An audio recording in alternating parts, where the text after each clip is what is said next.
Well, welcome back. This fishing season and the year is certainly moving on. I don't know where the year's gone, to be honest. It's certainly flown by, as I'm sure it has for you guys. And we're well into October now, midway in fact. And autumn's one of my favourite fishing months.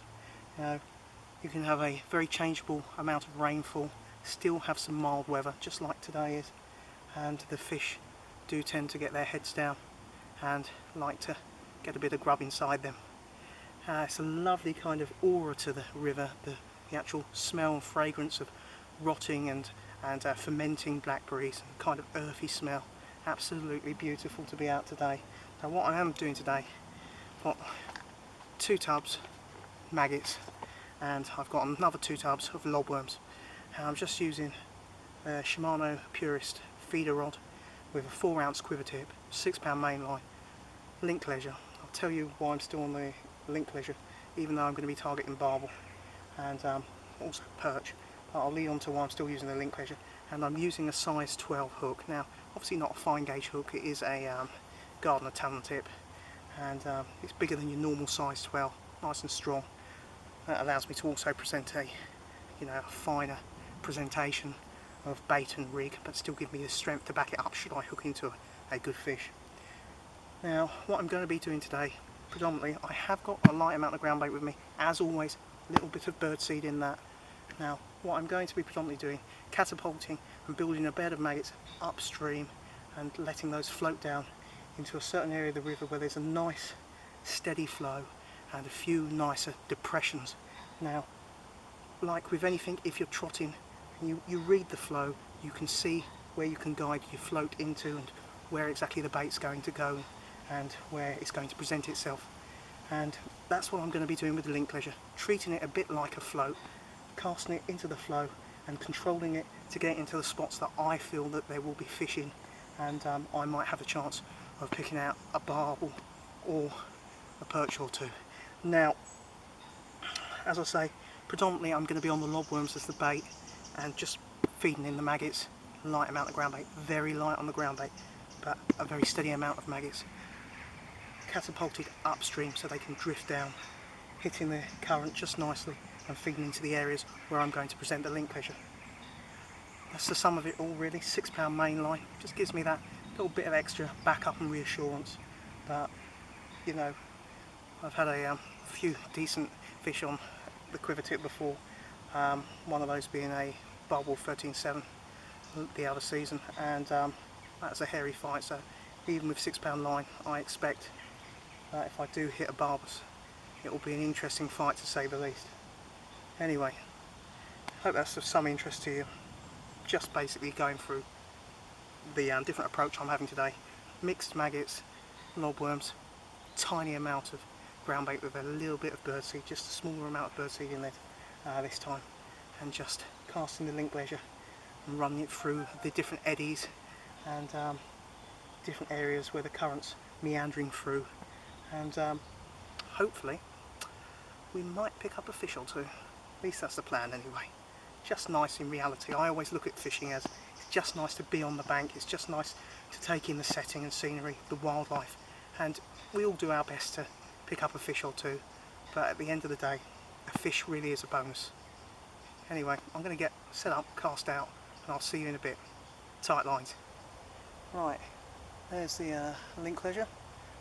Low resistance run ring there, nice and smooth. It goes down to the Enterprise protector bead, and down from there nice little anti-tangle tubing just to kick it out and stop it from tangling. And obviously, last but not least, size 12 Gardner Talon tip. As I say, a bit bigger than your normal 12, and certainly a lot more stronger in case you do hit decent fish. Anyway, just going to start shooting some maggots upstream. Now I'm going to cast downstream and feel my way down as the link leisure rolls and bounces. Just keep feeling until I feel I'm happy where it's settled. And yeah, let's see if we can pick up a stripey or 2, and even more so a nice pristine autumn barbel. That'd be really, really special. Anyway, let's put some maggots out.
just going to give that 5 to 10 minutes to just run through, settle into the areas where there's some nice depressions before I cast out.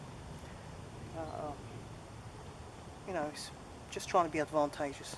And it's 2:45 now, so you know, not the longest fishing trip I've done. You know, I thought I'd get out today. Conditions are obviously nice, but as I say, it's a nice time of year really, and I certainly would miss autumn if there wasn't such a season, because as I say, it's one of my favourite months, and it's a really resplendent month in its own right.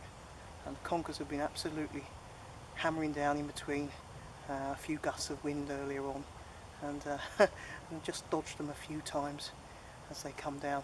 I think they could give me a certainly hefty crack on the head. And I don't fancy playing that particular game of conkers. But yeah, it's certainly nice. And if there's anything that's going to cheer you up, it's being with nature, it's being by the river, and just absorbing it and taking it all in, regardless of whether you catch. Well, there we go. What fish can resist a lobworm? Great natural bait, in my opinion, one of the top classic baits. Great leak off of amino acids, and very lively. And yeah, I can just imagine the fish when it sees that, eyes lighting up with almost cash register signs in its eyes, and thinking, "God, there's a tasty morsel." And they are a great natural classic in my opinion. Good for a multitude of species.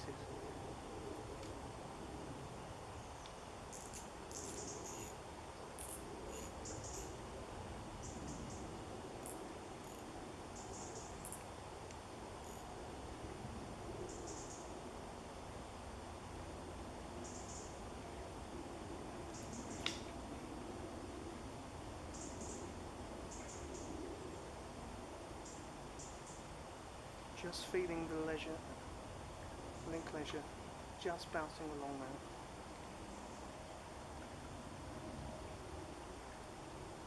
Obviously it is important that you don't pay out too much line in certain currents, because you don't want to end up overshooting where you want to be.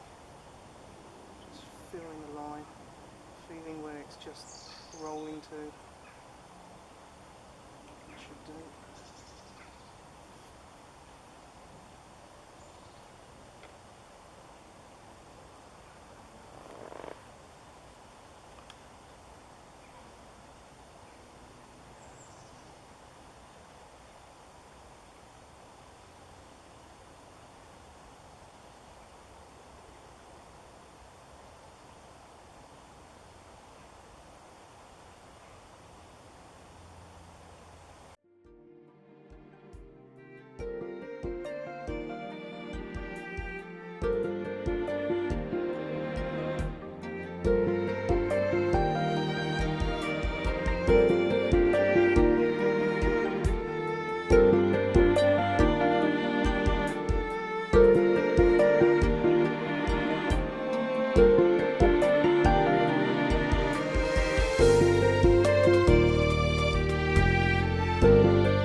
Take a look at that.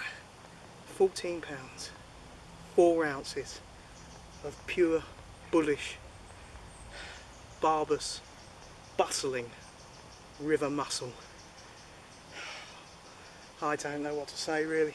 I don't think you need to have any words or any explanation. You probably know how I'm feeling right now.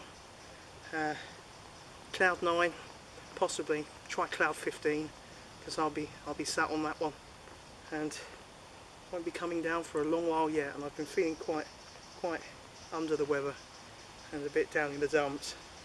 And it's amazing what difference a little fishing trip can do for you.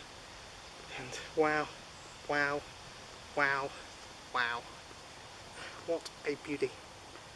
Absolutely mint condition. My legs were like jelly trying to play her. This is absolutely plucked a few times. Rod tip bent round, I struck and all hell let loose. Fish zipped upstream, snags downstream, and quite chuffed, to say the least, that I managed to slip the net under this beauty. What an absolute gorgeous fish. And oh, thank you tenfold. Thank you so much. What a natural, pristine fish. Let's get it slipped back for another lucky angler to meet and do battle with.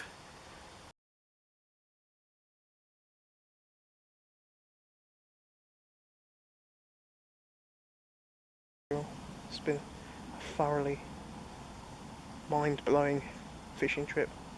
Amazing experience. And you know, if my father hadn't have gotten me into fishing, would I have got into fishing? The Loddon was the first river he took me on, and wetted a line on literally the first time that I ever fished a river was on the Loddon, and used to enjoy fishing for gudge and roach, bleak, really exciting fun with the bleak and dace, trotting a float. And I don't do as much trotting as I used to. I used to do it a lot more as a youngster. I'm not sure what the reason is for that, because I do still enjoy it. As I say, I don't do it like I did when I was a youngster. I used to have some enjoyable sport fishing for dace and bleak. There's still some nice dace in this river, not like they were back in the day. But as I say, it's... oops, no little knot there. It is the first river my dad showed me to fish. He then took me on the Thames and Kennet, and we had some very enjoyable times. As I say, would I fish if my father hadn't shown me? You know, that's a real tough question. I don't know really what to say. Perhaps I would have. Maybe I wouldn't be a fisherman today. I certainly owe a lot to my dad for showing me a lot with the sport, showing me a lot of techniques, and yeah, it's something really special to have someone pass that knowledge on to you. You know, it's an always evolving sport or hobby. You're always learning. There's never something you can't do better, or something that you can't learn, and that's what's so amazing. There's an absolute depth and plethora of different styles of fishing, different techniques, and it's just a great hobby in my opinion. I couldn't imagine not having just that thought, not having fishing as a hobby and not having it in my life and in my leisure time. It's unimaginable really to me.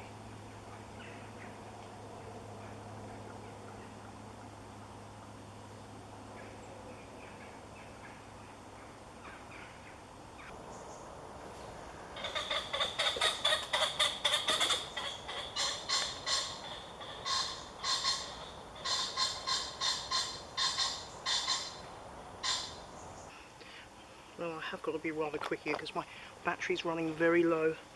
I've just had another barbel, switched to another different bait, and that's the TB1s. Now, I've gone on just a single rod in the swim because there isn't much room. Just had this very lively chap when it wants to calm down. There we go. Not sure how well you can see that. It's a lovely fish, absolutely superb fight. As I say, switched to my normal barbel setup, and yeah, picked up another fish, another double, £10, 3 ounces. Absolutely gorgeous condition, as you can make out. Really lively fight and a great battle. It's been a thoroughly superb trip. Couldn't ask for a better one really, and I'm thoroughly over the moon. Anyway, as I say, that's just on the TB1. Just a few halves dropped around, scattered into the area that I had the £14 plus fish from. And yeah, picked this beauty up. 2 doubles, absolutely fantastic. Anyway, the battery is going, so till my next video, hope you've enjoyed this one. Tight lines, goodbye.